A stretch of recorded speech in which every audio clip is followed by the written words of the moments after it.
Hey, what's up, everyone? This is Gary A. Swaby, and you're now listening to the Powercast, and we will be recapping Power Book 2 Ghost Episode 2.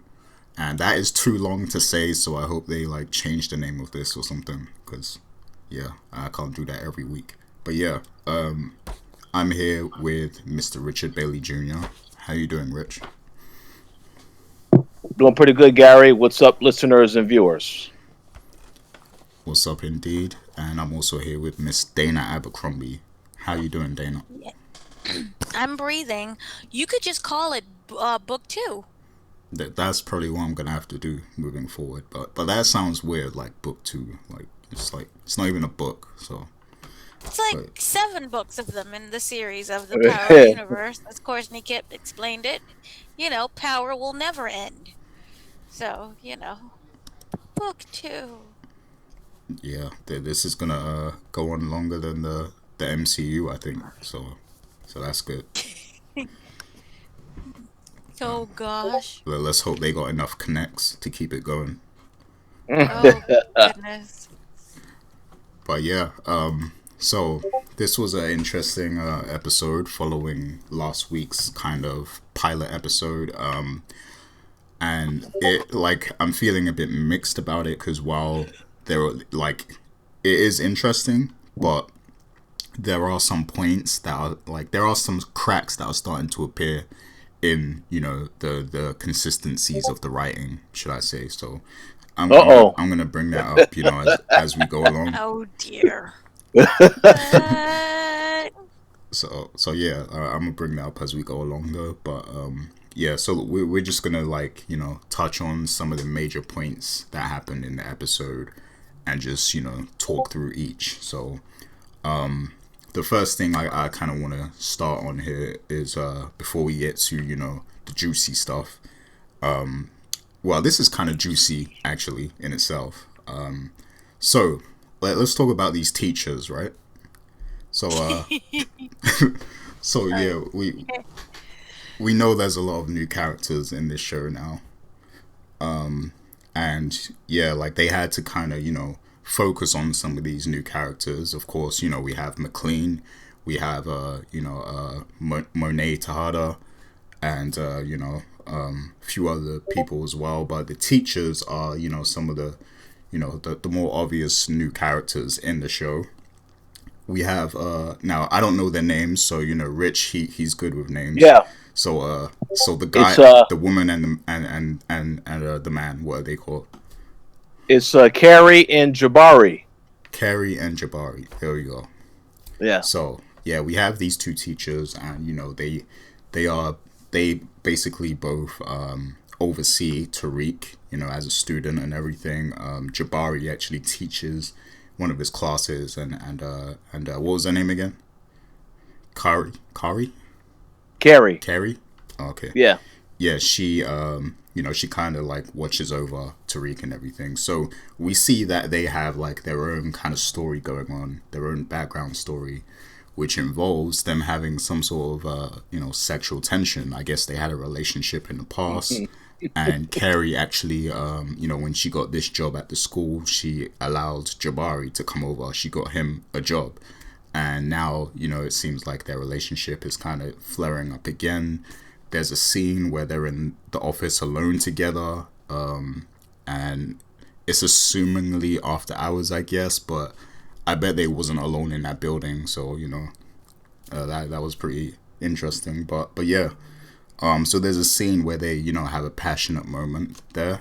And I just wanted to ask you guys what you make of that relationship and those characters, and if you feel like they're going to play some sort of larger role as the story plans out, and if you have any predictions about what may happen. So I'm gonna go to you first, Rich, because I know we discussed this earlier, and you had some interesting points about that. So go ahead. Before I get to my point, I cannot resist the urge to say that I find it funny how these teachers are a part of the canonical studies program, but it appears to me like they want to study each other. So I just find it funny how they threw that in there for the for the sake of creating more of a storyline between these two characters. Um, so yeah, as you already mentioned, she got Jabari the job, and as she described to her counselor after, after the sex scene, that she didn't really anticipate that this was going to happen. She got him the job, and then all this other stuff happens, and then he ends up in the same department as her. So, one thing I took away from that conversation is that mentioned that, the counselor said, it's not good for you to have this having a sex and a love addiction in your 20s is fine, but now you're getting up in age. You cannot you can't continue to engage in these types of activities. I found that interesting because obviously what we did learn in this episode, yes, they have tension. We knew that they had a relationship before because that was mentioned in the previous episode. Now you're seeing it starting to flare up, as you said. But what we also saw in this episode is other people, such as Tariq's roommate Zeke, trying to spit game at her as well, and her just completely brushing this guy off. And then when she had her conversation with Tariq, what I'm sensing from that is that, if Tariq was the one that tried to push up on her, she might want to give Tariq some. So what I'm thinking that the direction that they're taking this character is that obviously she has this sexual tension with Jabari, but I think that, I could totally see them going in the path of this character eventually messing around with one of the students. Because, we've seen that stuff happen in the news multiple times. So I don't know if they're playing around with that idea that they're going to go in that direction, but I think they can now because you've already shown that Zeke tried to spit game at her and he was unsuccessful. And then she's very, very nice to Tariq because, of course, she wants to make sure that she wants to be there for him in his time of need, but that can easily get flipped in any which way direction. So I'm curious to see where they're going to go with this. But the last point that I will make before you go to Dana and you give some additional thoughts, in terms of the sex scene, it was not an over-the-top sex scene as we have seen in the other season of Power. In the other, so I mean, I kind of feel like that probably was a teaser that you're going to see more of that later, but it may not be with Jabari. It may be with one of the students. So I just want for people to prepare themselves because that could definitely be a direction that they go in. But we'll just have to wait and see how it plays out. So I just want to clarify something. How old is Tariq? Like, what age are these students at the moment? I believe he's like 19, right? Okay. He's I mean, he's freshman year of college, so I believe he has to be like 19, 20, but I think 19. I mean, I believe Michael Rainey Jr. is actually 19. Correct me if I'm wrong, Dana, because you did interview him. That's an old age to be a freshman in college. Did he get left behind? Because usually it's 17, 18. He's been through a lot. He's been through a lot, so he might have missed a year. I'm confused about these ages. He said he's 21. Freshman. I think he's 17, 18. It's a bit old to be, 20 as a freshman. I'm not saying, Well. Let's just say he's 18 then. I guess, like I said, 18 makes sense. But yeah, we'll see. All right. Okay. He's 35. So Dana, like, what's your take on these teachers and whether they'll play a greater role and how it will affect the greater story that's being told here? Because it's Power, I kind of feel like somebody is gonna start selling some drugs to the kids and work in the network, and maybe mess around with one of the students inappropriately that they're not supposed to be doing, and have a relationship with that. So what Richard said, aside from the age, is not too far off. Okay.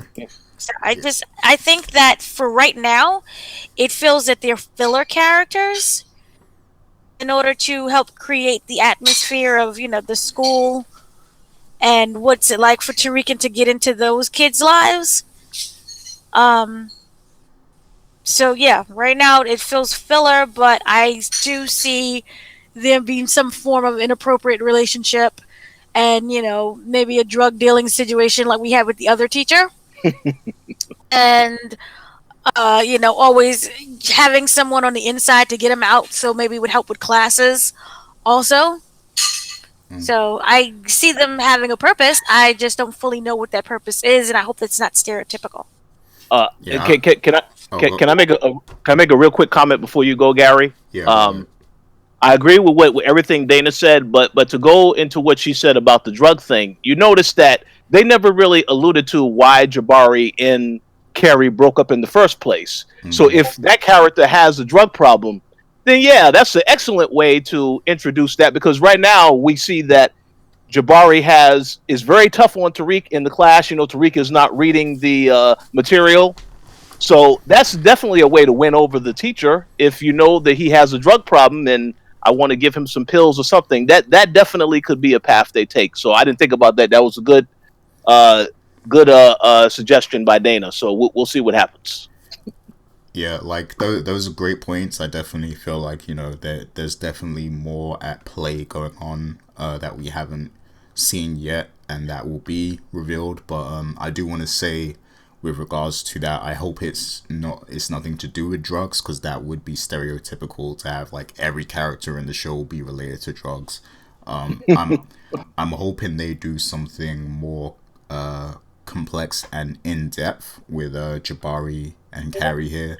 And what I'm thinking, I do agree with Rich that Carrie might get involved with a student, whether it's Tariq or Zeke.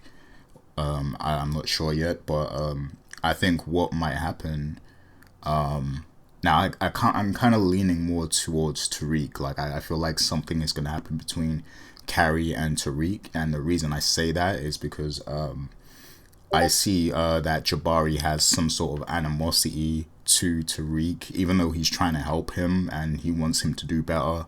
It seems like you said, Rich, he's being very hard on Tariq, and I feel like if Carrie, she's like, it's like she's super interested in Tariq. Like it's not even like healthy how much she's interested in his progression.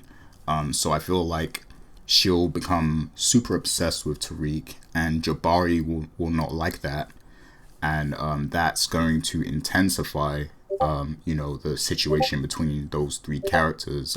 I feel like Jabari will take things out on Tariq in the classroom, and then Tariq will kind of be stuck in the middle of those two and their feelings. And I feel like Tariq probably isn't really going to be interested in Carrie, because he has a lot of options right now.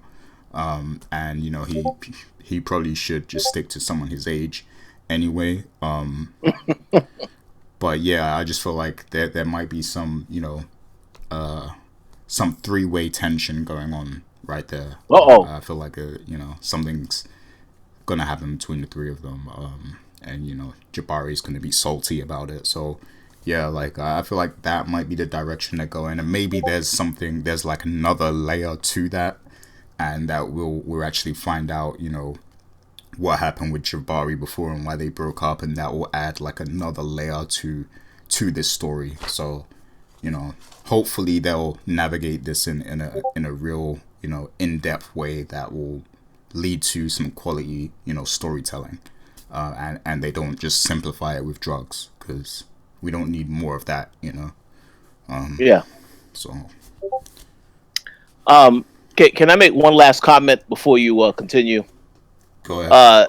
I just want to say that I find it's very clever how the writers, when they decided to create this season of Power, at least from what I have seen so far, maybe Dana could speak to this if she's seen more than the 2 episodes, but I like how they are using the books that Tariq has to read as to set the stage for the character developing and all this other stuff, because we had The Stranger was the book that was in episode 1, and this episode it was Great Expectations.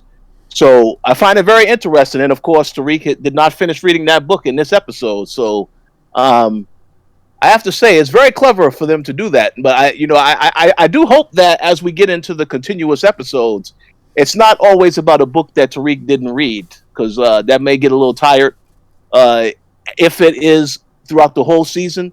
But I have to say, it is very clever that they have been doing that tactic, because I have noticed that with the first 2 episodes. So we'll see where it goes from here. He's not gonna finish the book till the last episode.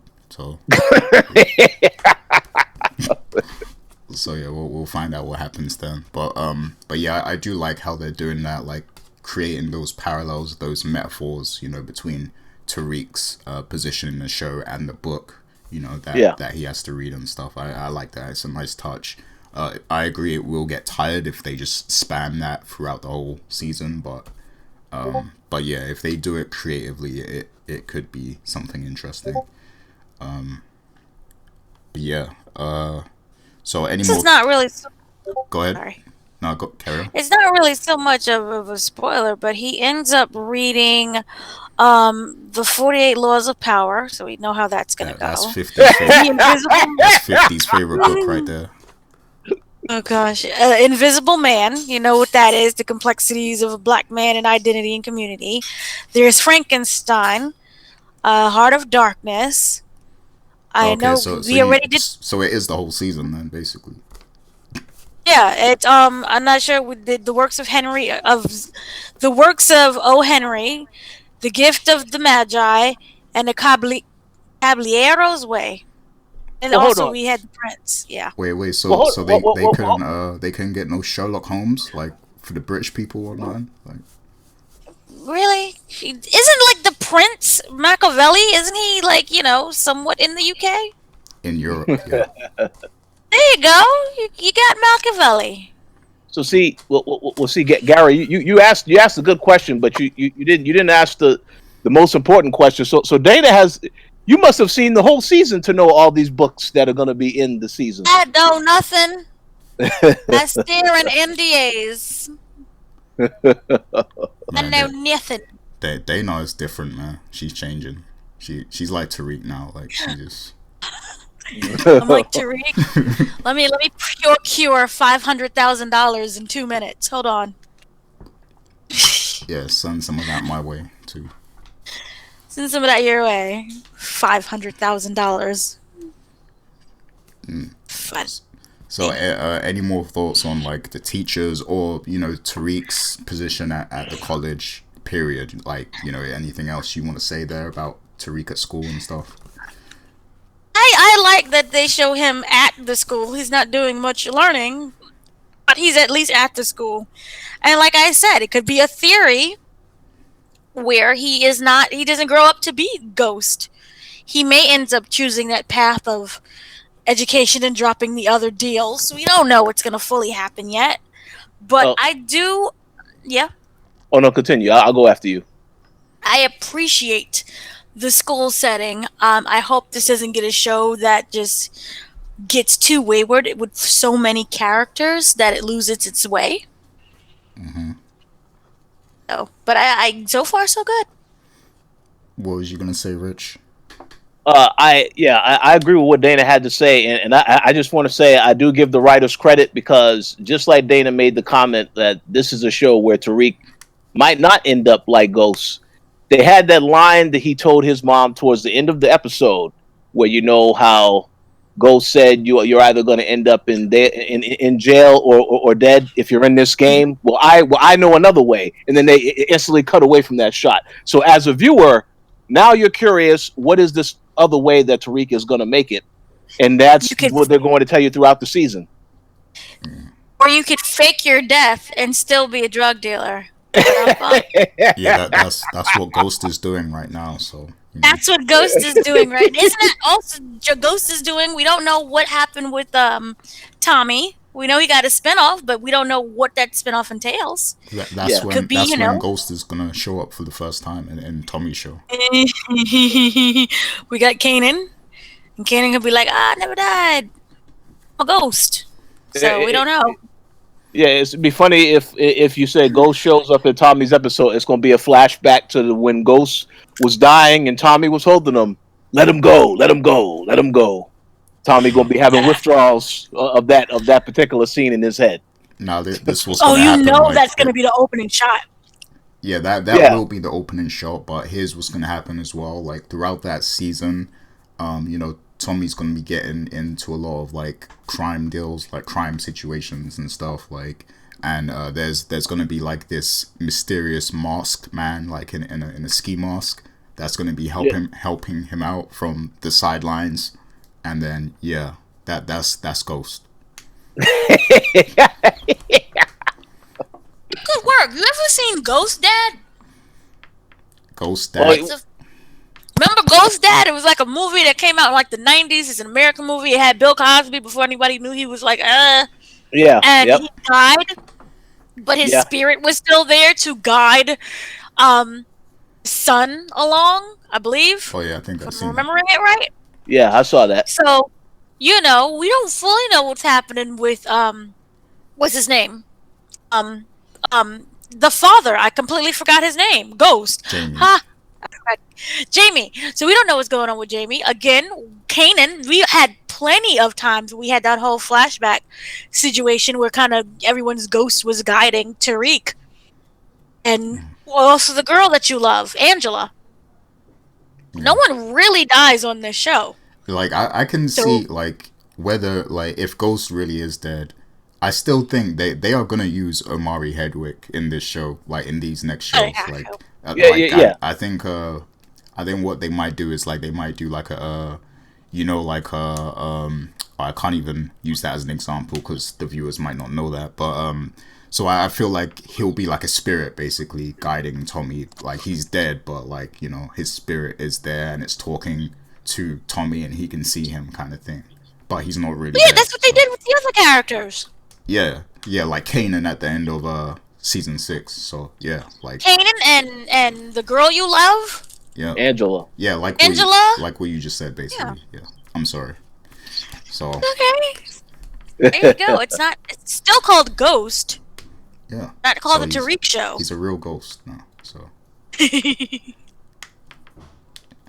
transcended. But yeah, one thing I wanted to say about Carrie as well, is like I feel like she took things a step too far when she tried to set up that event for Ghost, like to remember Ghost. A vigil. And everything.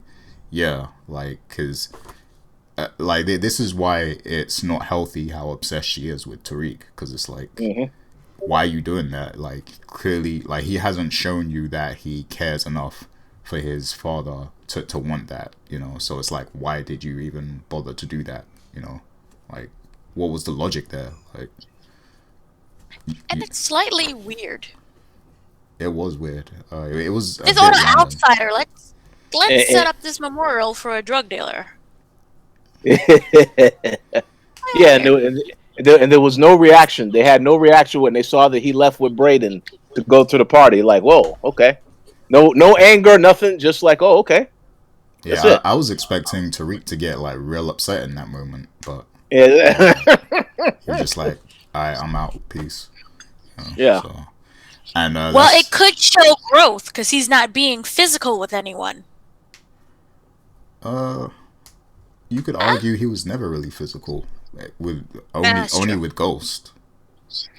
That's true. So we'll see. I don't know. Like that was just weird. Like it seemed like it was just there to transition to something else. I don't know. It was weird. But let's talk about what it transitioned to, which is, he went to that party and his friend is there. What's his friend called, Rich? Brayden. Yeah, so, they go to this party. Brayden's been hyping it up and everything.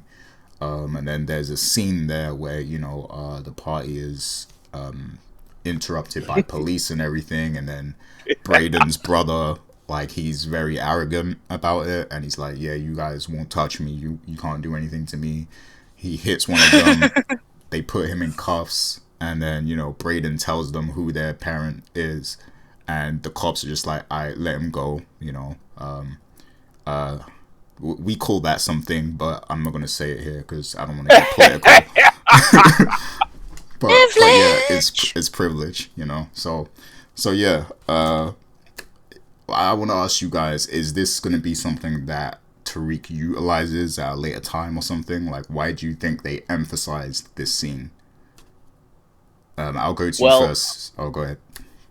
Go ahead, Oh no, Rich. yeah, no. Go to Dana first. Actually, Go ahead, Dana. Oh, okay. Well, then just put me on the spot. No, it's called Power for a reason. And I like the little Riverdale scene because it can show you the hierarchy that is at the university or college. I'm not sure which one he goes to. And it shows you the hierarchy and how, the right people he befriends and the people he hangs out with, how it can end up helping him, whatever it is, whether it's something nefarious or something else that he needs to do. He has that power behind him, and the fact that Brayden is the son of the head of the school, that means that if he keeps up that friendship, could technically be untouchable as well. Mm-hmm. So I like that they established that, and yes, it was like a weird little Riverdale scene. So I thought it was necessary. Mm-hmm. Corny, but necessary. Yeah, they're definitely setting up something. But what did you think, Rich? yeah. I mean that setup was just to let you know, so that Tariq sees how easy it is that I can now bring product to these parties and start making money. And we saw at the beginning of the episode, Brayden was telling him, "Hey, I know you're into something. I want to get in with the same stuff that you're into." And Tariq is very standoffish about it for now. Obviously, that will change. But yeah, I mean, they introduced that element just to show you, well, this is how Tariq is going to make money off of the college kids at these parties, and it's good because now in future episodes of Power, we don't need to see a long scene of him at a party. Literally, you can have him go to a party. You do a camera cut of him passing out product, and then that's it. It doesn't need to be like a 5 to 10 minute scene, because you now have shown this is one place he can make money. Because even in that same scene, Brayden told him, "Yeah, we can make a lot of money in this type of environment." So that's why they set that up, to show you that, and to show you that the police can't do anything about it. It's basically the nightclub. It's basically a club. That's all. Exactly. Yeah, Yes. exactly. Like we said last week, like the school is the nightclub now. So so yeah. So yeah, I'm thinking about that in two ways, right? Like in a short term way and a long term way. So short term, I feel like you guys are right. Like Tariq can utilize that to get himself out of trouble and I guess move things in the college, without any hassle or getting bothered by police or whatever. So I feel like that's probably where it's going in the short term. But I also think that beyond this season, it's completely plausible that Tariq might end up actually working directly with that guy's parents in some type of way, like he has to work for them, kind of thing. Sort of like a Stern situation between Ghost and Stern. One point that I do want to make. There's something very important in that scene. I don't know if y'all caught that, where when Tariq was at the party and Brayden's brother said no skid marks allowed at the party. So I don't know if that was a racial dig at Tariq. That's why I say No. yeah. I didn't know. I didn't know when he said no skid marks allowed at the party. I don't know if that was a dig at Tariq, because he told that to Brayden. So we need to see what's going on with that whole dynamic. Obviously, when they find out that Tariq is selling product, oh yeah, they'll be very cool with him at that point, because that's an opportunity for them, because they might actually be also taking the pills. But I thought that was very interesting that language was thrown in there like that. Well, I hope he wasn't talking about Tariq. I like when I watched it, I thought he was just making fun of his brother, like because well, it could be that too. Because if he had skid marks, he would know. Like when they were young, he'd probably seen them firsthand. So but I don't know. Like if it is, if that was some sort of like slick remark like that, then I want something bad to happen to that guy, because he was kind of arrogant too. So oh yeah, absolutely. I'm on Urban Dictionary trying to find out, is this racist? Yeah. I'm sure our commenters will tell us. Yeah. Oh my gosh, I never. Wow, like it just takes a whole different way. Yeah. So yeah, I definitely will be curious to know what if the commenters caught that, and if they have any thoughts, or they think it was just making fun of his brother. Yeah, we'll see. Yeah, we'll see. So let's move on to another aspect of the show, and I have a few things I want to point out about this, but basically Tasha's case, and everything involving Mclean and Sax, who are like the two big figures. Like there's a power struggle going on there between those two throughout this episode. So yeah, like when I asked you guys, basically what you thought of the proceedings with Tasha's case in this episode. Of course, we're gonna talk about the eulogy and all that stuff later on. But like specifically just with what's going on with the case, and how that's playing out. Off of last week's episode, like how do you guys feel like that's proceeding? So I'll go to you first, Rich. Well, I feel like it pretty much feels like it's the exact same result as last week, where we know that Davis Mclean tried to get the queen pin charges removed off of Tasha, but the fact that she said what she said last week in court at the very end, when she said, "Oh yeah, I told Tommy to do it," they are really sticking with that and making sure that that is going to become something that is on top of all of this, still an issue that has to be addressed. Now, one thing we do know is that with this episode, they brought back Blanca, and she obviously does not have a good relationship with Sax because of how he used and abused her in the past.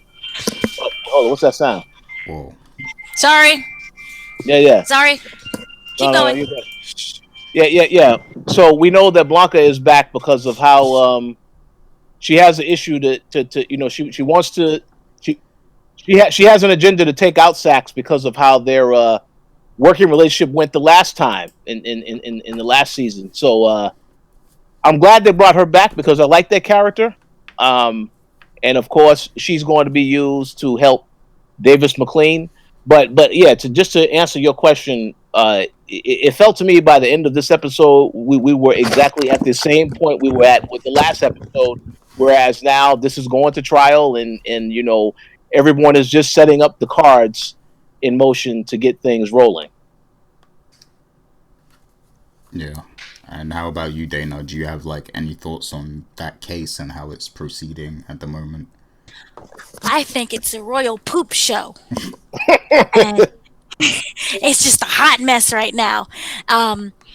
And it kind of makes me wonder if Tasha will remain in prison for, the duration of the season, just because of how much of a hot mess it is. And the fact, are we talking about the sister arriving, or was that for later? That's for later. Later. Okay. So we're later going to talk about that. So at the moment, the case is still just a hot mess. And I feel as if everyone is kind of grasping for straws. Yeah. Like, so my thing about this case, right? Like, one of the major things that I'm like, okay, they're just stalling this story right now.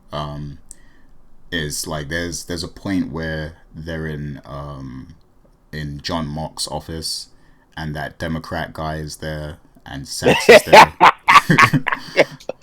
And they're having a conversation about the case and the fact that it's a kingpin case or whatever, and it's like, oh, Tasha basically, she got Tommy to kill St. Patrick or whatever, and the guy actually says, we can't prove Tommy did this because he's out of reach or whatever.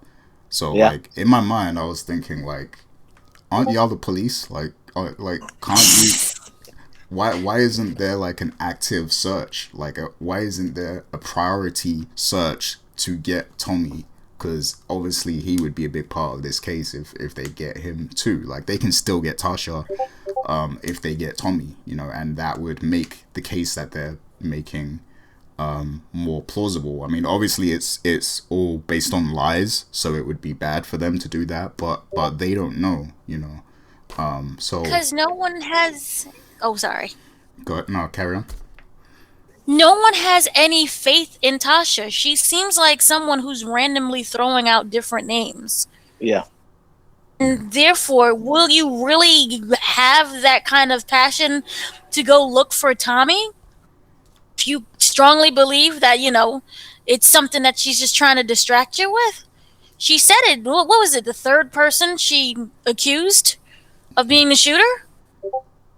Yeah. So I wouldn't waste my resources. This is, resources that people have to time and everything else that people have to spend looking for Tommy.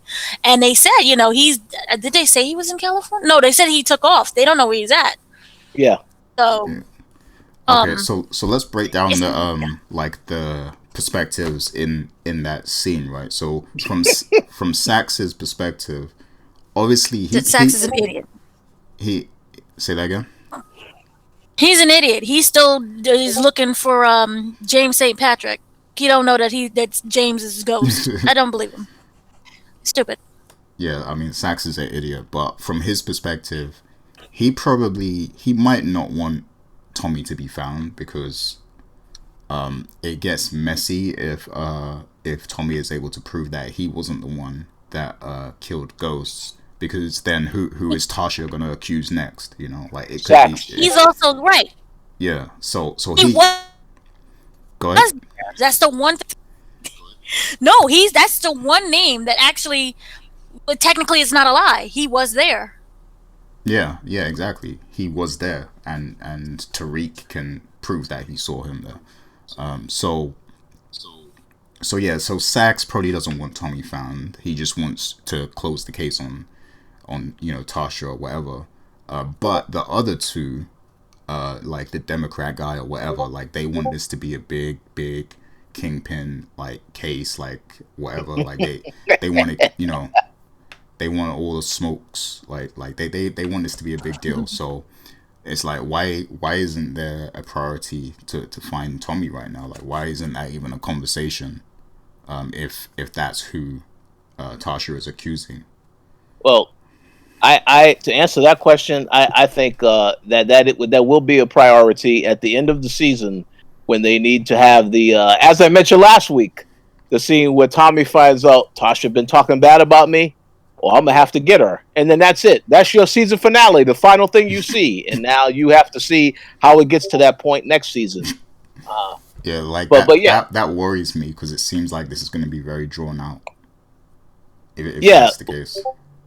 Well, I mean, I think if you look at how the show was introduced and how this was the central conflict of one of the main conflicts of the show when it returned.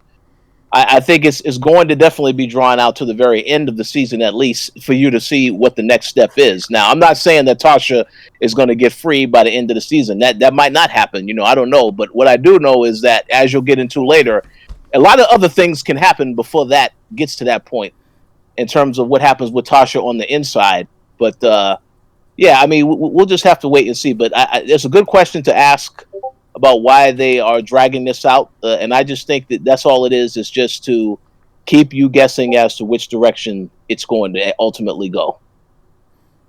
Yeah. See, I think the complete opposite.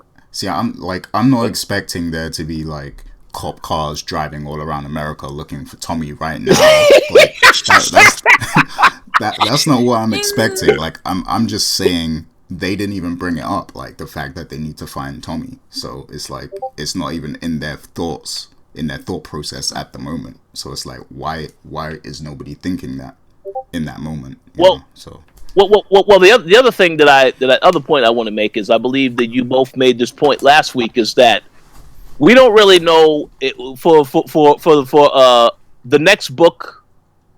Tommy's season is called Force, so we don't really know yet if this obviously is going to take place after the events. It is going to take place after what happened with Ghost.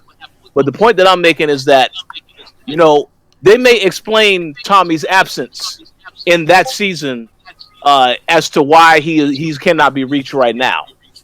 So I guess that's why they don't want to address it at the moment, this early on in book 2. But we'll get our answers, I'm assuming, over time. Fair enough. But they know you was going to say something.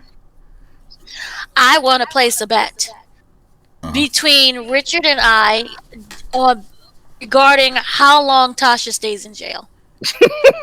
Because you say she's going to be in there for the full season, and I say she's going to get out.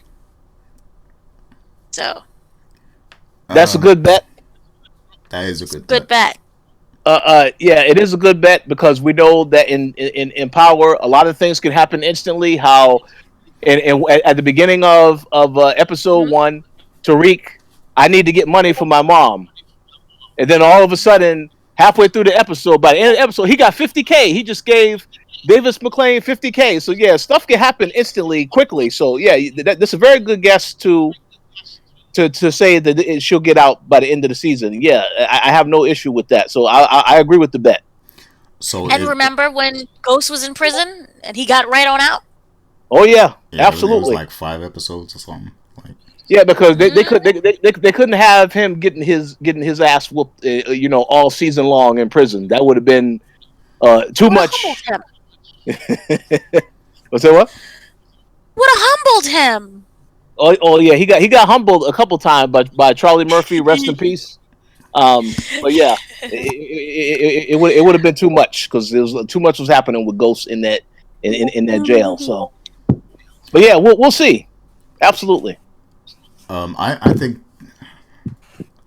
See, I'm trying to think of so like if Tasha I comes out, that means Sax goes in, right? 'Cause well, Not necessarily. otherwise they find a case like they find a way to like just end the case basically, like to make it not even a case anymore. Like the case just well, falls Through through. some, I don't see anyone going in.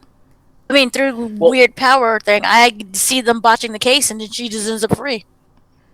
well. The other thing that you will get into, I didn't want to get into it now, but we might as well. I might as well say something about it because you are going to get into it later. The other thing to remember with Tasha's situation is now it is directly tied to whatever happens with Tariq's relationship with Monet's family. Because what I would imagine is because this is Power and because there isn't always a good ending for characters, I could see Tasha getting out, and then because Tariq is now on bad terms with Monet's family, they could assassinate her right as soon as she leaves the jail cell. So we have to wait to see because all of this stuff is connected now because of what happened at the end of the episode. So I feel like Tariq definitely needs to be careful dealing with this family um, because it can impact his mother and the rest of the family for that matter and what happens to them moving forward. Yeah, so that was actually what I was gonna bring up next anyway. So let's get right to that. So Yeah.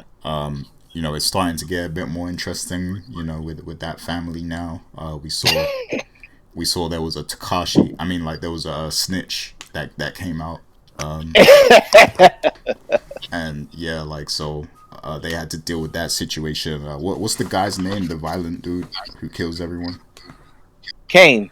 Kane. Yeah, Kane had to go handle that. And we also see that Monet is actually sleeping with a cop. Um, was that the same cop that was in last episode as well? Like the I first think I think episode? it was. I think it was. Yeah, when they stopped when they checked to make sure everything was all right. I think it was the same cop. Okay, well that was a nice setup there. Foreshadowing and stuff. But yeah, so yeah, like she's sleeping with that cop, and then she's kind of she has this demeanor about her, like she's kind of she's I guess she's struggling to deal with life without the protection of her guy or whatever who's in prison. Yeah. What's his name again? My bad. I'm bad with Um. names. I actually don't remember his name. I mean, he's going to be in Uh, the next episode, so yeah. we'll get more.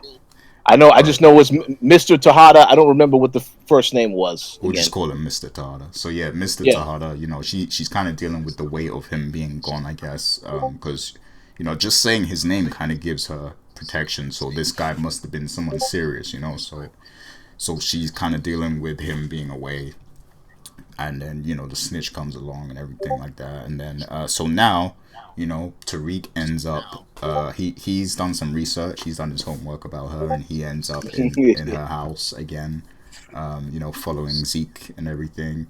And then he's able to instantly identify the fact that the guy was a snitch. I guess from all that time, all that time observing what was going on with Ghost and Tommy and stuff like that, and Dre. I guess he kind of has that experience now. So yeah, he identifies that fact, and he kind of shows that he has some street credibility to him, and I guess it seems like Monet is kind of interested in that, and that's what leads to that ending that we saw with her, asking the police officer to find out more about Tariq and stuff. So yeah, I really want to see where that is gonna lead to. But she also offered him some help by getting Tasha some the morning after pill and a phone and everything. So we see that her boyfriend is very powerful. So I want to ask you guys, it seems like this is branching out into multiple different storylines, this whole, Mary J. Blige family and stuff. So what do you guys make of this in this episode, and how this is going to steer the rest of the show moving forward? So I'll go to you first, Rich. So first and foremost, getting into the whole thing with the family. Well, let's address the morning after pill thing first. They just introduced that scene where there was an inmate that was complaining to one of the guards that she needs a morning after pill. So this is Tasha overhearing that conversation, and she will obviously befriend that person, maybe utilize her to help her survive while she's in there. So we got that. That's fine. The whole thing, though, about her getting the morning after pill and her getting the cell phone was never something that was discussed as getting her a phone on the inside. It was about only the morning after pill. So now that's why Tariq was so surprised when he got the phone call from her, because that was not a part of the of their agreement. So and I do hear an echo, by the way. So that's something that I didn't really understand what that was all about. But obviously Tariq, it caught Tariq off guard. So we'll see, how he navigates through all of this information. Because that's why I said, he has to be very careful dealing with this family, because it can impact, if he has something go awry with them, it could definitely impact how everything goes in terms of how his family is impacted. One point that I did want to make, and I really love, one of my favorite scenes about this episode was when Tariq basically put Kane in his place and told him, listen, your Uncle Frank is a snitch.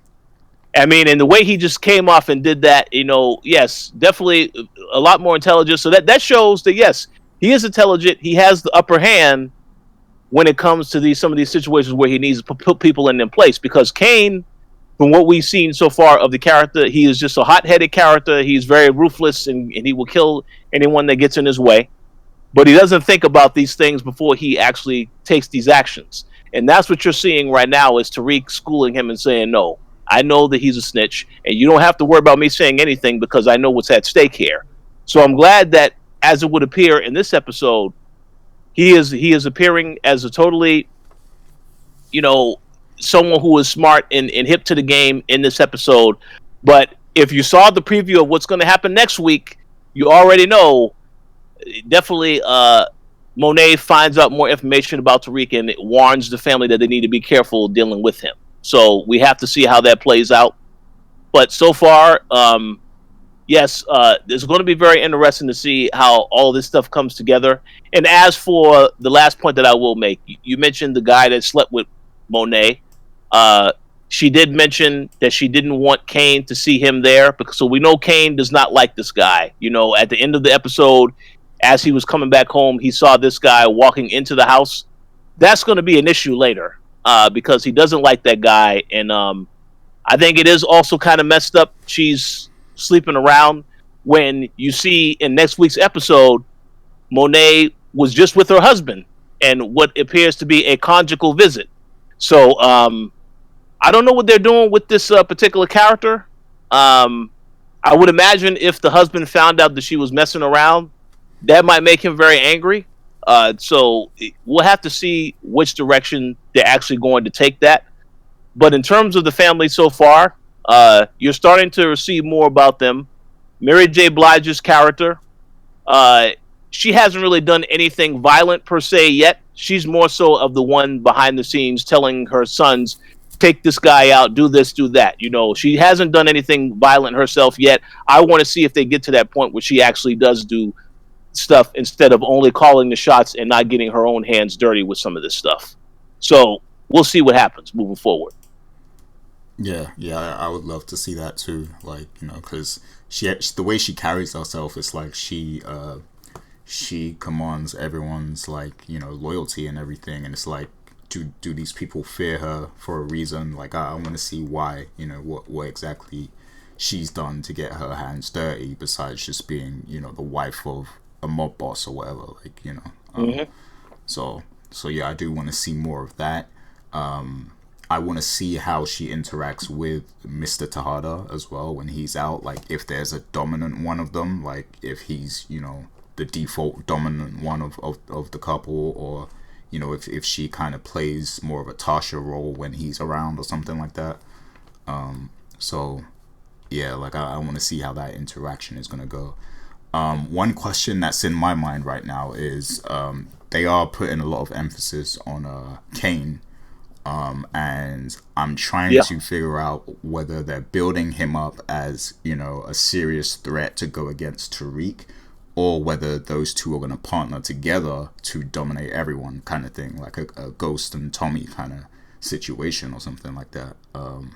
So I'm wondering where that's going to go, whether they're going to be enemies or friends, because I feel like that the cop role could be a determining factor in Kane turning against Monet and siding with Tariq or something. So yeah, I want to see what is the ultimate, scenario for between those two characters with, you know, Kane and Tariq. Do you guys have any thoughts on that? Like, do you guys think they're going to be enemies, or they'll partner up later on? Because it seems like Kane could be like the perfect offset of Tariq. Like, he could be the one that goes out and gets stuff done, you know, and if there's need for violence, he'll be, you know, that guy, you know, kind of thing. So like, what do you guys think? Friends or enemies between Kane and Tariq? What do you think, Dana? You're muted as well. Can you hear me now? Yep. Oh. We hear you. Can you hear me? Yeah. Okay. In regards to Kane, you said Kane and Tariq. Yeah. I see them as being friends now until they have to become enemies later. Okay.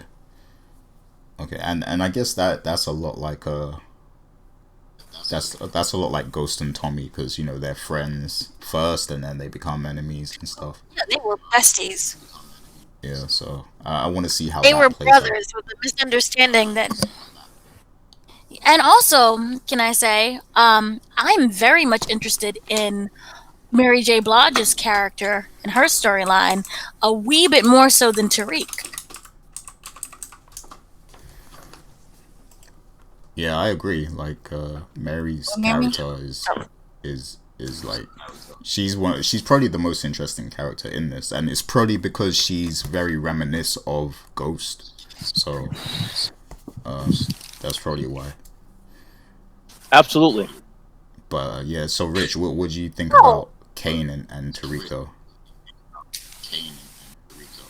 I mean, I think in terms of those characters and what they have going on, I think now when you have the scene where Tariq puts Kane in his place, so Kane knows that Tariq is smart. So Kane knows that if it came down to a situation, Tariq can outsmart him. That definitely would make him appealing as someone to team up with. But I do think eventually, depending on how things go, because again, we know one thing we know that is consistent about Tariq's character is When he does get into trouble, somebody usually gets hurt out of that situation. So if something does happen, like we know that Tariq is now messing around with Diana. They're going to have a little relationship while he also has a relationship with Lauren. I kind of feel like that's definitely going to be an issue because obviously if things don't end well with Diana, then of course the brothers will want to protect their sister and they want to get to the bottom of that. So I kind of feel like that's a relationship that can change at any point. But for right now, there's no indication that they're going to be enemies yet. For now, they think they see they see Tariq as someone that they can trust. I'm going to say that there's someone that is smart and hip to the game.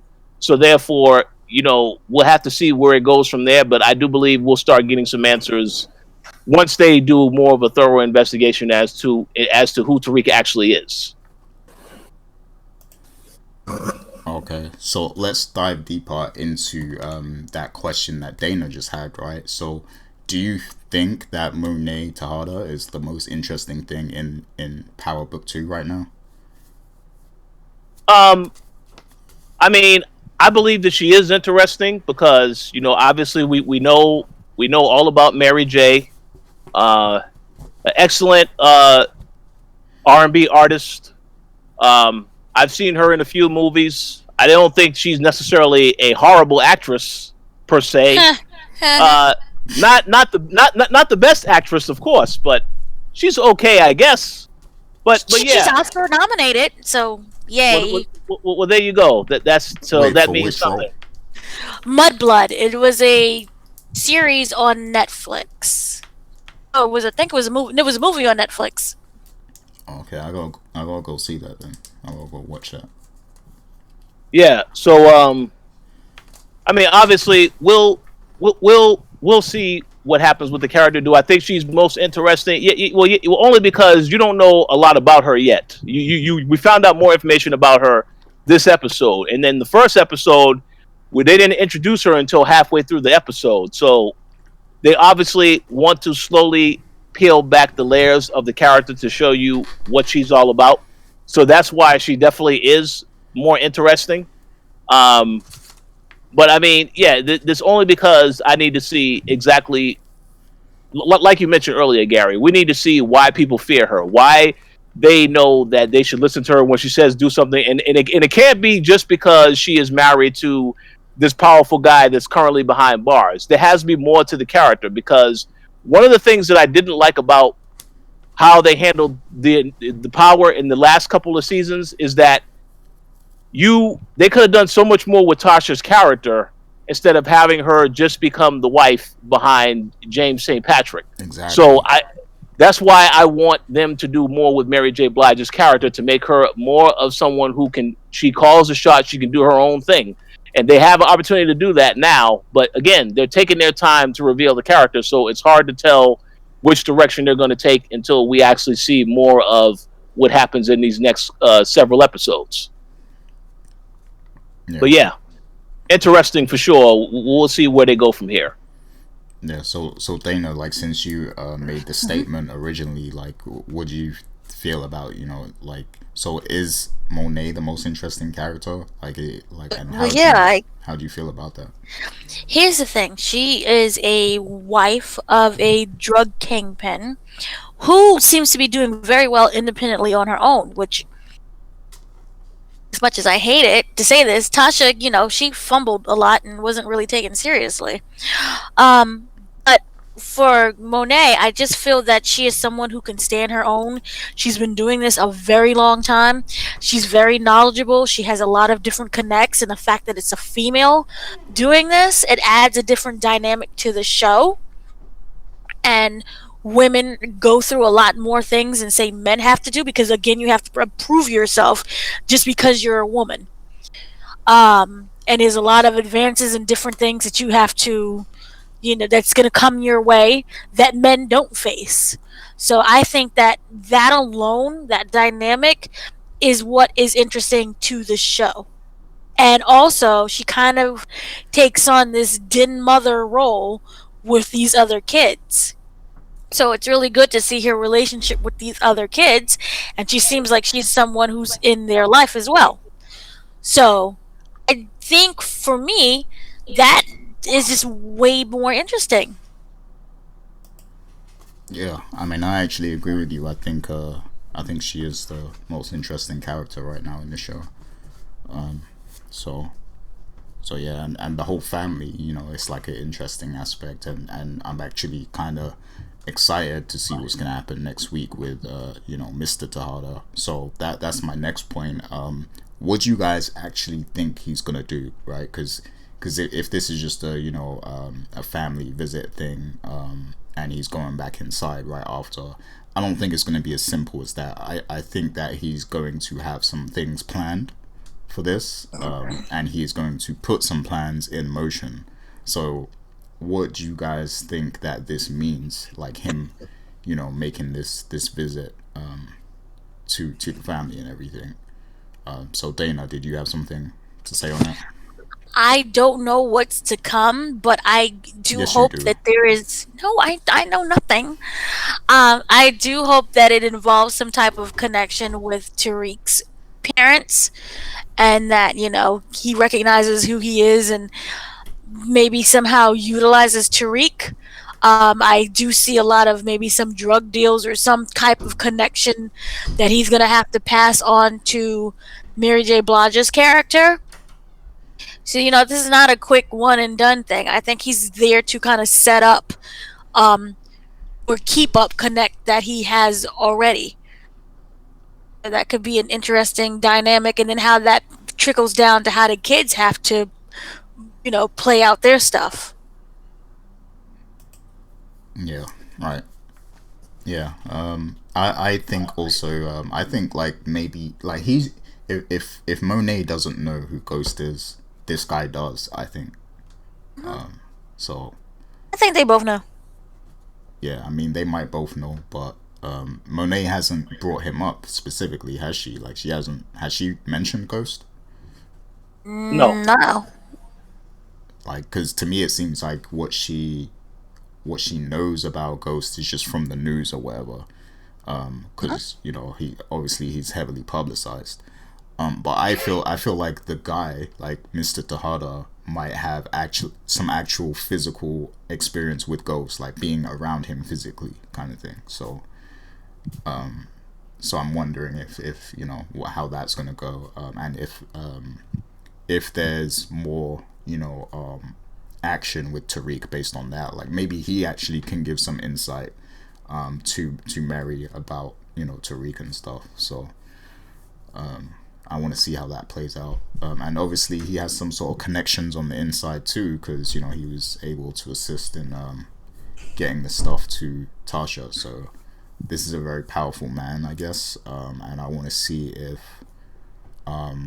this is going to be a connection that Tariq is going to utilize more, because what I can see at the moment, going into what Rich mentioned earlier, when Tariq found another way, instead of death or jail, it seems to me like he's setting up some sort of grand kingpin scheme where he runs everything. So it's like he's doing the school, but he's also selling stuff in school, and he's controlling the whole drug trade there, and then the streets and everything. Like he's gonna be running that, and then the inside of the prison as well. Like so, it's like he's set up everywhere, kind of thing, and without people knowing. So that seems, from what I can see at the moment, it seems like that's kind of how he's maneuvering. So I'm wondering if there's going to be some sort of direct connection between him and Tariq, or whether it's all going to go through Mary's character. So I want to see how that's kind of going to plan out, and that's why I really want to see who's going to be the dominant figure between Monet and Mr. Tahada. Like I want to see what their energy is like together. So because that's important. So yeah. Any thoughts on that, Rich? Like, what do you think about Mr. Tahada and what's gonna happen next week? So my prediction, based on the preview that they showed for next week, when they have that conjugal visit, that's when I'm assuming that it is, unless it's a flashback, which I don't believe it is. He basically tells her, you're not doing a good job running the business. So if I had to make a guess as to what's going to happen, because at the end of that preview, they also show that Monet shows up to the house with her kids and asks them what the hell is going on here, what's going on. So if I had to make a guess, my guess is that based on what Mr. Tahada is telling his wife, they decide we need to make a change. Maybe we do need to work with this Tariq character, but because Mary J. Blige's character Monet is just as smart as Tariq, she thinks, well, if we bring him in, I can outsmart him because I know exactly how he thinks. So this would be a good way to bring Tariq into what they're doing is on the family business side. Because if they, you bring him closer in, but you think you can control him, and that is where things can go awry from there. Because you see, he's already, on good terms with Diana, and also even with the other brother Drew, they don't really have any beef yet. Kane is the one that thinks he's smart, so he's like, okay, whatever. So obviously, they will get the warning that this Tariq kid can't be trusted. But Monet, because she is the one that's running the family right now, I could definitely see her bringing him into the operation of what they're doing, because that she thinks that she can control him and what he does. Therefore, because again, the big thing with all of this, and the reason why I could jump to that conclusion is, again, go to the end of this episode and you see that they gave Tasha the morning after pill, but also the cell phone. The cell phone was never something that was agreed upon as to what they were going to send Tasha. So now that they know how to get access to Tasha, they feel like if Tariq gets out of line at any point, well, they know how to get to Tasha. They can do something to her in that jail.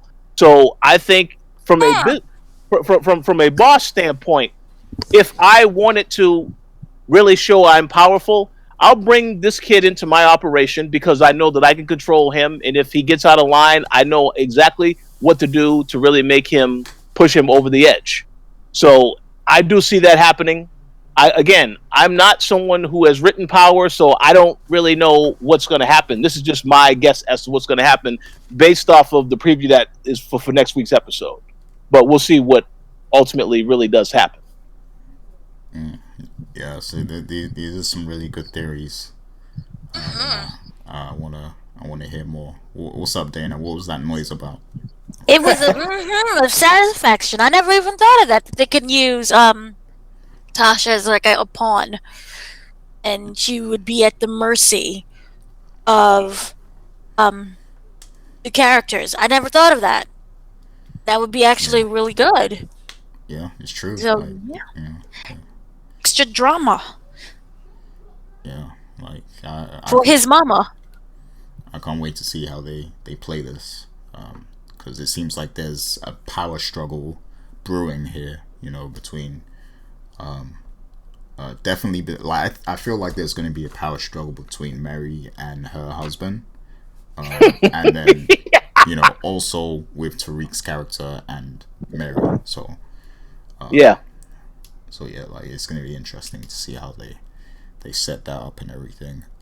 Was there a reason why that other random brother wanted to bring Tariq back to the campus or whatever? Because he offered to do it, and then Monet kind of shut him up. Well. One thing I do want to mention with that, again, I will once again say I'm not someone who knows everything that happens with Power, but just based off of listening to the conversation they had in this episode, the brother asked Tariq about this art class that he was taking, and then that conversation ended quickly. It appears to me that maybe that brother does have aspirations of actually pursuing other stuff, maybe such as art, which is why he asked that question, which is why he offered to take Tariq back, because he wanted to try and find out more about what he's doing in school. Maybe he has aspirations of actually doing something positive with his life, but he is wrapped up with his family and having to do all this other stuff that he shouldn't be doing. So maybe that is us seeing a little bit into that character, that he does have interest in actually, making positive choices in his life. But will he actually get to that end result, we'll have to wait and see. He's gonna end up dead. Wait, why do we have to kill the good guy? I like him. Let him be the one. Like, see, I'm alive because I didn't follow your footsteps. Yeah, have you ever seen Boys in the Hood? And that's what's gonna happen. Yeah, and clearly you saw at the end of this episode when they killed Uncle Frankie and the very graphic scene of chopping off limbs and stuff like that. That was funny. He was helping his brother pack up the body and put it in away in the barrel. So yeah, I don't know if he necessarily wants to live this lifestyle. I mean, he's just there because he has to be there to help his brother out. But I'm pretty sure this character also does have other aspirations outside of that, that's why I figure that's why he asked Tariq about the art class, because he's interested. That would be an interesting character to follow if that is the case. I think that's a great theory there, Rich, and that's going to be another interesting plot thread to see how they do that. If that is the case.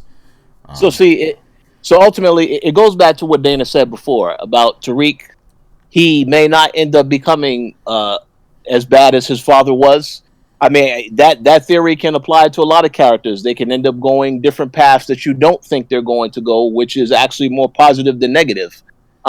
So yeah, I do believe that's going to happen. But to go to your theory, Gary, of what you said earlier about him befriending Kane or becoming an enemy to Kane, it could be that Tariq does go down the dark path and ends up becoming closer to Kane and working with Kane, pushing out the brother that wants to actually pursue positive things.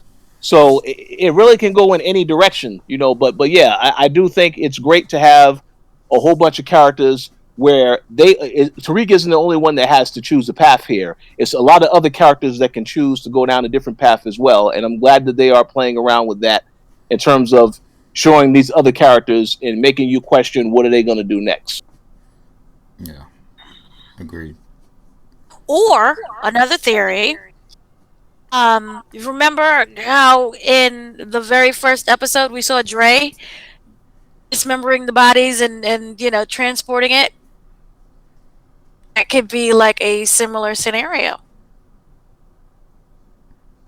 So you feel like that this is going to be like a Dre character? It could be a Dre character. It could be a Dre character until it's not. But in what way exactly? He's young, he's learning, he's new to all of this. He's in there wanting to still please people. He has interest in other things, which we saw later on with Dre having the interest with his daughter and everything, screw everyone else when it came to his daughter. Yeah. And so you could see a path of him, starting off wanting to be helpful and eager and, doing things for the family, but he has other interests he wants to pursue later on. Yeah, absolutely. So he's the Dre of the family. He could be the Dre He's the of the disloyal family. one, basically. He could be. He's the annoying one that everyone ends up hating and doesn't die until later on at the very last season. Okay. Could be. Okay. Interesting theories all around. Go ahead, Rich.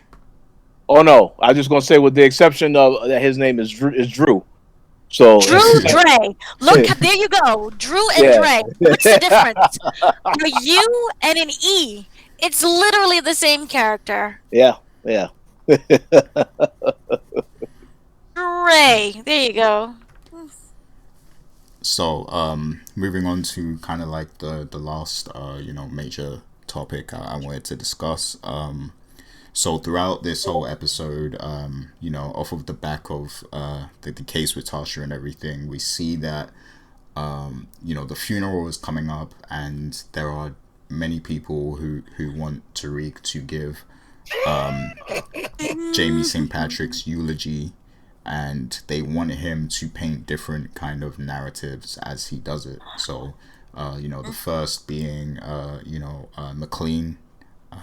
He actually wants Tariq to kind of dirty up James's name a little, so that it helps Tasha's case.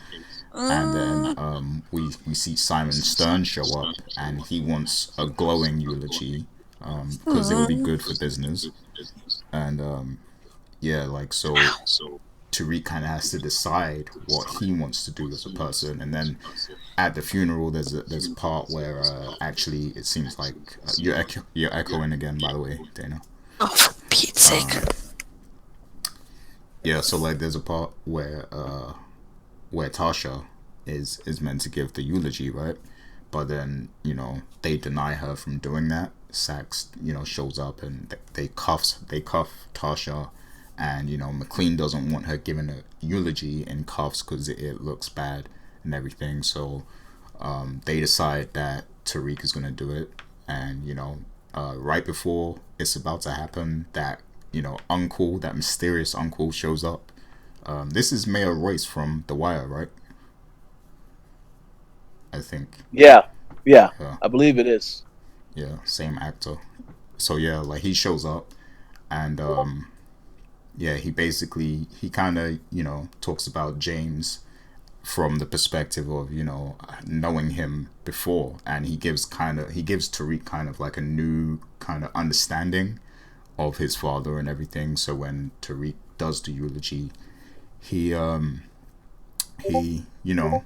it's more of a nice eulogy. Like it's a good one. Like he gives James his just due, and he says that he's learning more about his father now than when he was alive, and that he wants to be the better version, and Ghost kind of gave him the tools to be a better version of himself. So it ends up being a positive eulogy, and it seems like even Tasha is happy about it. It doesn't seem like she's upset or anything. She kind of she was crying and everything. So yeah, like he gives a good eulogy. So I'm going to ask you guys what you felt about that, and is this a good way to quote unquote send away Jamie St. Patrick? So go ahead, Dana. Nope. Can you hear me now? All right. Yeah. So what happened was, this is the part of the interview when I interviewed Michael Rainey Jr., where he was basically telling me this is his redemption. This is him essentially saying, I'm sorry for everything that happened, and that Tariq is trying to become a better person and not fall in the steps that Ghost took. Whether or not he falters is another thing, but this is supposed to be like his turning, his arc, where he's like, he realizes what he did and he regrets what happened. I do feel that in a way, this is Tariq kind of saying goodbye to his father, and in the terms of he's trying to let go of his past and to create a future. Whether or not that's the same thing for Tasha, I don't see it. I thought that whole scene with the handcuffs and her not being able to speak was hilarious. I don't even think that that's really true in like real life. Like, you can't speak at funerals, but I thought it was hilarious either way. Also, I like the fact that they had other characters come back. You had Tate was there, so it was nice to see his face. I kind of felt that this was really something that was more geared towards Tariq and him saying goodbye and I'm sorry. Also, I kind of feel that for other characters, that was that kind of that one. There's always going to be like that one scene where everyone meets up again, like a Who Shot Ghost situation. And so I kind of feel that everyone was there for their different motives. And I hope that later on in the series we kind of learn why. And I think it's more than just showing up for a guy's funeral. So for me, I thought it was a good scene. I thought it helped move the story along. And I look forward to see how Tariq, reacts from that, and whether or not he is haunted by attending that funeral and having to face realities that you buried your father, and the fact that he gave that huge speech that was glowing instead of the pre-shooting, which like I hate you, Dad, you suck. I thought that showed growth as well. And you could easily say, oh, he only did that for show, but I really think that it came across as genuine, the character. So Yeah, yeah. well said. And And it's also like he has two deaths on his head, on his like that he has to deal with. Remember, he got his sister killed, and then his father. He yeah, actually killed his father. yeah, So he's I know you guys like hate Tariq, but he's kind of been through a lot. yeah. I Yeah. mean, they Hey, actually that's had that shot. They had that shot where they panned from what's her name, Raina's, Raina. yeah, Yep. to, and then they panned across to Jamie, Mm-hmm. allegedly Jamie, I think, yeah, I think he's dead. Dead. Do you know how corny and how many losers they would get? Losers. I said losers. How many people they would get who would drop the show if he was like, "Hey, I'm alive! Surprise!" and no, was like chilling with Tommy. Jamie and Well, Angela are on an island together right now. Oh gosh. Yeah, dead. A dead island. They're on dead island. So it works. Let him stay dead. That hurt. It life hurts. Death hurts. I hope he's oh, just dead. oh, I don't whoa. even want to see a ghost of Ghost because it's too similar to what we've previously seen in the show, and it kind of cheapens the whole thing. Yeah, I don't know. I feel you. I feel you. But Rich, what was you gonna say? All right. Well, before I get into the speech, let me just say, I have to give them props for the musical selection because I heard a rumor that you and Dana was dancing to the when they played that music of the soft tone music when everyone is just listening to listening to the words of spoken about Jamie, so on and so forth. Yeah, Sound like it's the same musician that did the last week's song, but this is a much slower tone. I don't know who the artist is. I'll look that up later. But so to go into the speech, let me say this: Michael Rainey Jr. is a great actor. I had no doubt that giving him more material to work with for this show would be good for him. So he can continue to grow as an actor. So I wasn't really surprised with the speech. I thought the speech was good. It did the purpose of showing you, as Dana said, he is apologizing to his dad for having to take him out. That's fine. Is that going to be enough to make people who cared about James St. Patrick's character in Ghost just completely forgive Tariq? Absolutely not. I mean, I feel yes, it worked. It was fine for me. I still think that Tariq character has a lot more that he has to do to prove to become a character that I truly will care about fully. I think a lot of people are going to feel the exact same way because they like the Ghost character so much. It's like they refuse to believe the character is dead. And the other thing about that is that if anyone that follows the Starz Instagram account, anytime in the history of Power a character has died, they would show a picture of that character and a caption, "Rest in peace," as the actual post on the Instagram page. We still haven't seen that for Ghost. So until I see that, I'm not going to believe the character is dead unless they decide to show it tomorrow after the episode has aired tonight. Then it's a different story. But we still haven't seen that. That's why people keep thinking, oh, this guy isn't dead because you saw the picture there.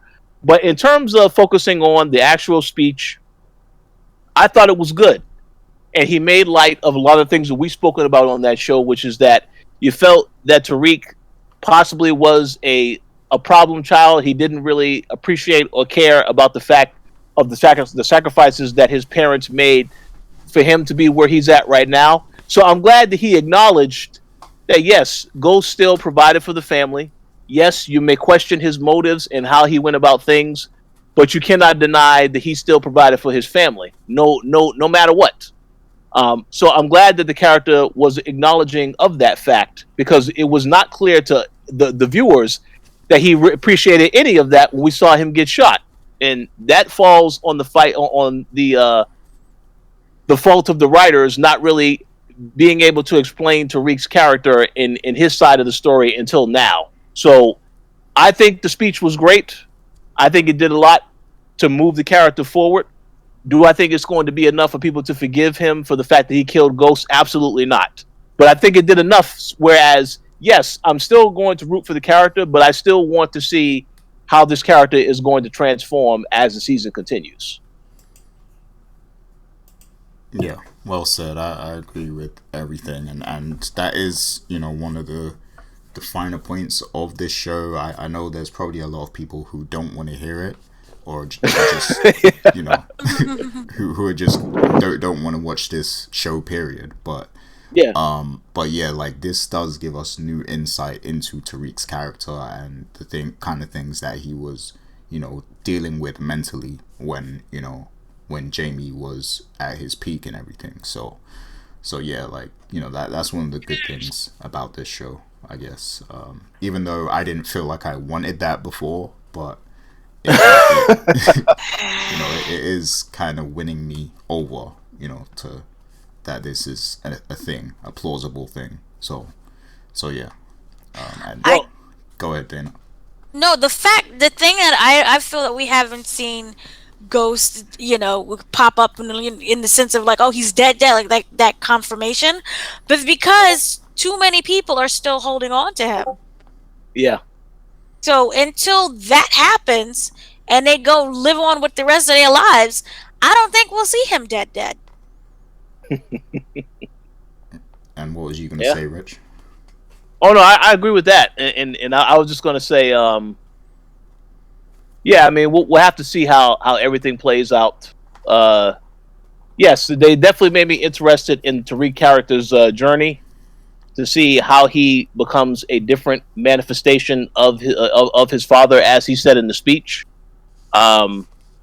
But yeah, I understand the people that are going to be angry still, because when you mentioned, Gary, that you didn't really care about that before, I had the exact same reaction. It's like they kill Tariq is revealed to be the killer, which is what we knew in episode 10. It didn't take seeing all of the additional episodes to come to that conclusion. We already knew that probably was who shot Ghost. So at that moment, in the anger of watching that, it's like, I don't really care about the motivation. I want to see the character get taken out immediately.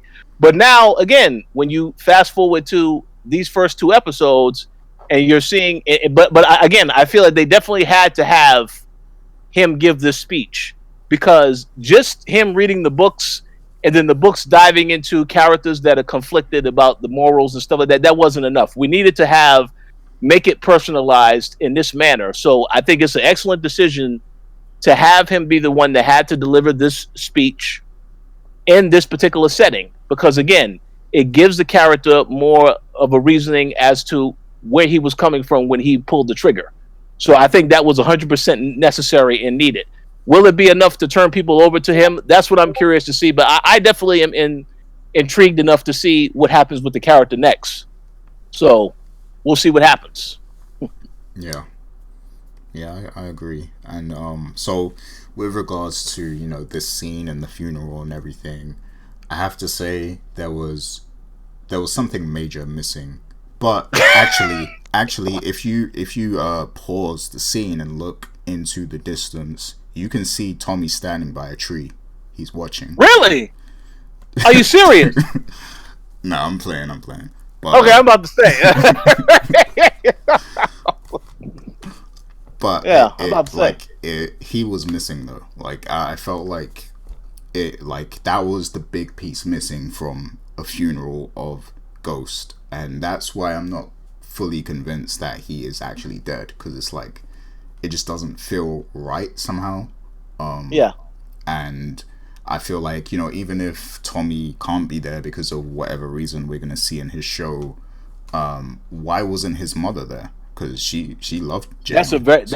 That is a very good point, especially after the money, all that money that he gave her to. Yeah, that's a very good point. A very, very damn good question. Wait, wasn't his mother kind of against everything that he stood for? Nope, she loved him. She was against Tommy, but you remember, Tommy, yes. But you remember that when Ghost gave out that money in the will, she got some of that money.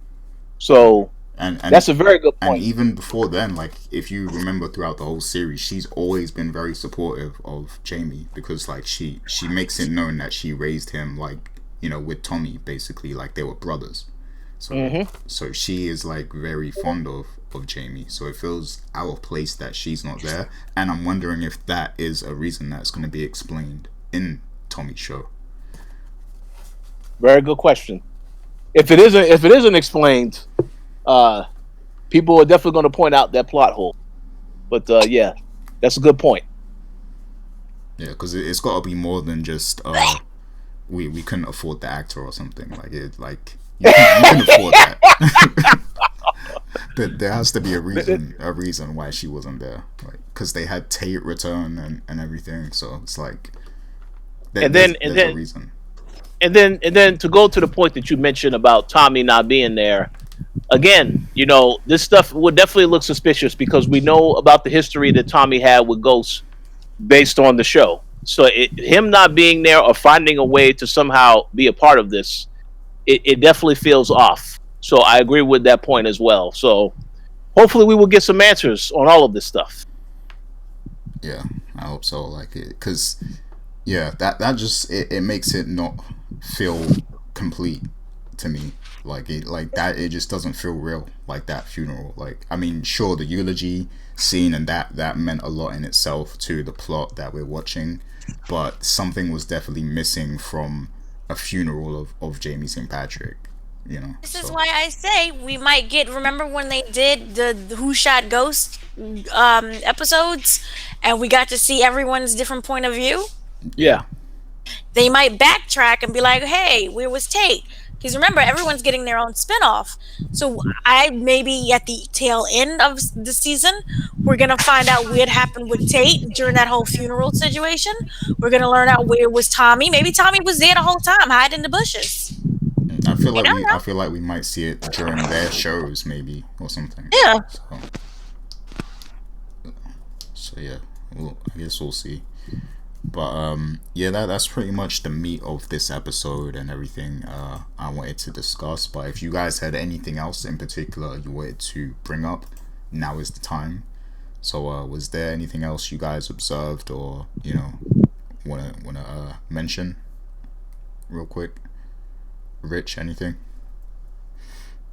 Oh no, I think we did a pretty good deep dive into the episode and our thoughts on the characters.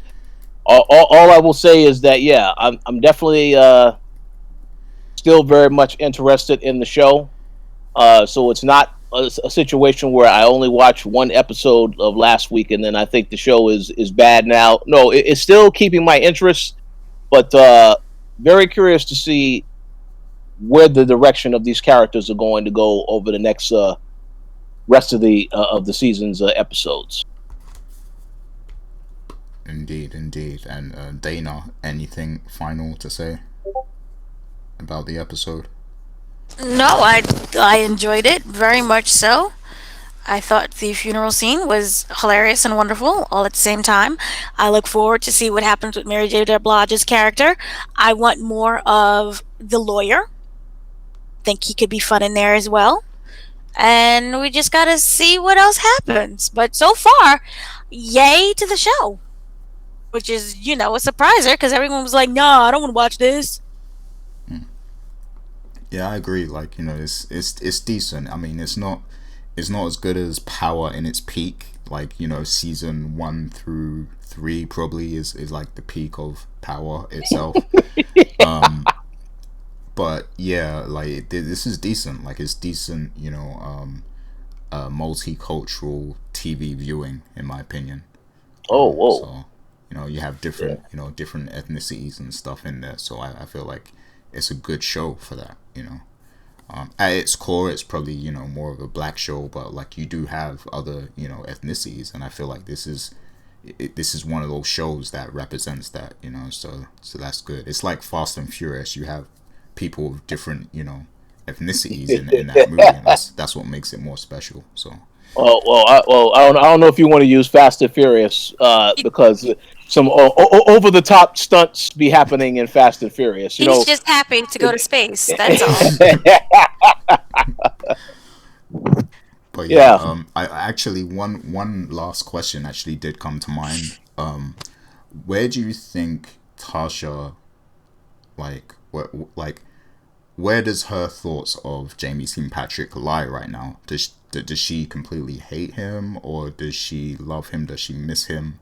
Because at the moment it's like it's very grey. Because she's willing to lie on his name and say that he killed all these people or whatever when he actually didn't.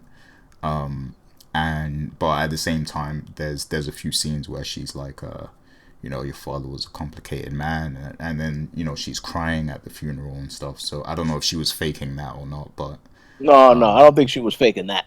I think it's complex. I think it was real and fake. yeah, I mean, yeah, she's a complex woman. So See, the thing is that what they have told us about her so far this season is that she will lie and do everything she can to try and get out of jail. Mhm. So like she, like, obviously when she says the stuff about Ghost, yes, he was doing all this bad stuff. Yeah, it's 100% accurate. But if you ask me if she's lying or if she's telling the truth, I think the feelings about him crying at the funeral, that stuff is sincere, because even though, once again, this is a guy that cheated on her, did all these bad things. Yes, he was horrible.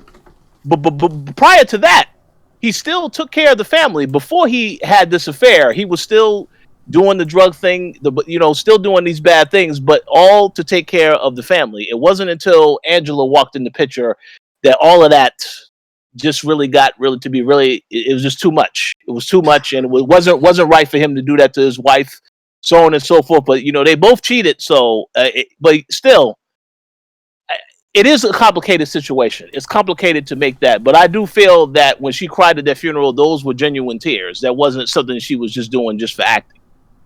And, yeah, I mean, at the end of the day, they built a whole family together.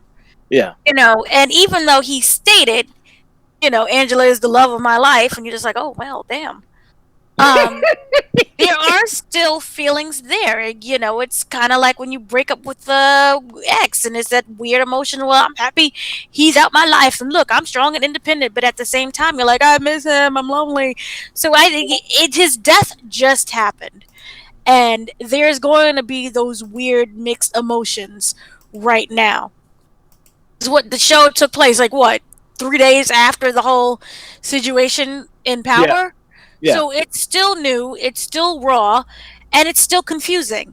So I believe there's love, there's hate, there's regret, there's I'm gonna come out better and better, and there's a whole bunch of things in between.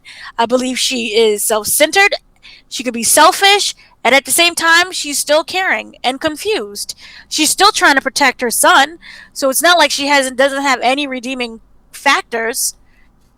She is willing to throw everybody else under the bus to clear her name, which is kind of like wayward, but that's, it's everything is just mixed and confused, and she's still pinning a lot of murders on Ghost, because at the end of the day, Ghost was a murderer.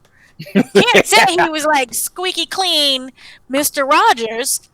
He was a murderer, and she's trying everything that she can to get out of jail. But at the same time, Ghost is dead. Even though you say he's not dead, he's dead in the sense of he's dead to her right now. And what better way? You're trying to save yourself, pin it on the dead guy. What's he gonna do? Pop up and be like, she's lying. Yeah. And even if he's alive, that helps solve her problem. So, it's just confusing. Yeah, I mean, like, Tasha lost a lot of cool points with me. I went from kind of being a bit neutral on her character, like, before season 6 of Power, to now I kind of, like, don't like her at all. Wait, why? Cause like, if you remember, like, what we were discussing on the show, like, before season 6 started, right? And this goes back into what we were talking about earlier, but like, before season 6 happened, right, we were all predicting that Tasha was gonna do the Yeah. she was gonna do the strong independent thing and just kind Yeah. of separate herself and go the right direction and be this admirable character, but like Yeah. she kept wanting to play dirty and she kept doing dirty things and she killed Lakeisha and and she doesn't own up to any of it. Like there's no accountability with her. She doesn't even Yeah. she doesn't even accept what she's done. She just wants to kind of take advantage of things and get herself out of prison. Like instead of just being happy that Tariq is alive and doing his thing, like you should take accountability and just serve that charge. Like do that time because that's what you earned by making your choices. So Wasn't her mother kind of in the same mindset of Ghost? And with the whole drug dealing situation and where you living, why does it look like this, why you're not on work, you connect kind of situation. yeah, what I liked about her mother actually is that she gave hard truths. Like she was honest a lot, like with Tasha. Like obviously she recognized that they weren't living a straight and narrow lifestyle, but she felt like Tasha should play her position as the wife of a family and support Ghost so that they can be stronger together or whatever. And I'm not saying that she should be completely subservient to Ghost and do whatever he says and be this weak-minded wife, but she, like, her mother just basically wanted her to have a bit more integrity with her actions. And and maybe she was maybe she pushed it a little, like maybe she did favor Jamie's a bit too much sometimes, probably for the money really, but I feel like she represents another side of Tasha, like another kind of somebody like just giving her the other side kind of thing, and that's what I liked about the mother character. And you're okay with her pushing her daughter into supporting that kind of lifestyle. That's a bit contradictory because you can't say, oh, Tasha should have been her own woman, and then be like, yeah, I like the mom because she told her to get her stuff together and stand by Okay, her side. yeah, that does sound contradictory. But you have to understand how I'm looking at it, right? Because I'm kind of, sometimes I look at things from a story perspective, and I like a lot of tension in stories. So it's like I like there to be both sides. I want this person to be in this person's ear, telling them this, but then I also want the character to do something else. Because It makes them grimy. that creates tension. So my like the way I look at these shows, right? Like I just look at them differently. So that's what that was. So That's confusing I'm because sorry, you're like, people. listen to your mom and then also be independent, but you should really listen to your mom. So then which one is it at the end of the day? Is it conflict because she is an independent woman and she's not listening to her mom? Or is there conflict because she's listening to her mom instead of No, following her so heart? so what I'm saying, right, is I wanted Tasha to do the independent thing. Like that's what I Okay. wanted to happen. But I like her mum because she gives her the other side. Like and I like that. I like that conflict. So I'm Okay. not saying I wanted her to 100% follow her mom though. I wanted her to be an independent character, but I just like that conflict is there, is what I'm saying. So Okay. so yeah, I'm sorry if I confused the audience, the listeners. They probably hate me already, so it's Uh-oh. okay. Uh-oh. So yeah, just leave your comments. But yeah, like that was the last kind of question I had, about Tasha. So if anyone, anyone listening has comments on that, definitely let us know what you think about her character right now, as well. But that's pretty much it for this week of the Powercast. We will return once again next week to recap episode 3. And we appreciate all the support, all the returning commenters who came and left a comment on last week's episode, because we really wasn't sure what the interest level would be for this. We didn't know if people would even listen or if people would return from the old show and everything. So it's cool to know that, it's cool to see that, you know, people are returning and leaving comments and stuff. If you are listening to this, whether you're a new listener or an old listener, definitely do leave your comments, because, you know, that just lets us know that we have listeners, and it makes us keen to continue doing this. You know, we might even branch out to other shows and stuff. So definitely do leave those comments. Hit us up on Twitter. You know, all the social information is on the screen right now.